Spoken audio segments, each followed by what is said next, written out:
بلخ شہر کا بادشاہ حضرت ابراہیم بن ادھم دریا کے کنارے بیٹھے تھے، اپنے لباس کو سوئی کے ساتھ سی رہے تھے۔ ایک وزیر وہاں سے گزرتا ہے تو اس وزیر کے دل میں خیال آیا کہ وہ بادشاہی بہتر تھی یا یہ فقیری بہتر ہے۔ حضرت ابراہیم بن ادھم اس کے دل کے حال کو جان گئے، آپ اپنی سوئی کو دریا میں پھینک دیتے ہیں۔ وہ وزیر پاس آ کر بیٹھ جاتا ہے۔ آپ نے اس دریا سے کہا، میری سوئی مجھے واپس کرو۔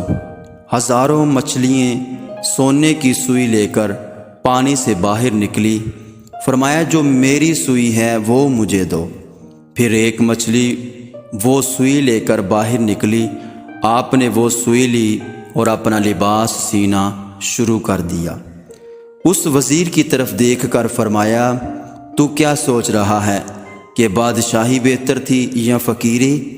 فرمایا تو دیکھتا نہیں، جب میں بادشاہ تھا تو میری حکومت صرف زمین پر تھی، لیکن جب سے میں نے فقیری اختیار کی ہے، جانور میرا کہنا مانتے ہیں اور دریا بھی میرا کہنا مانتے ہیں۔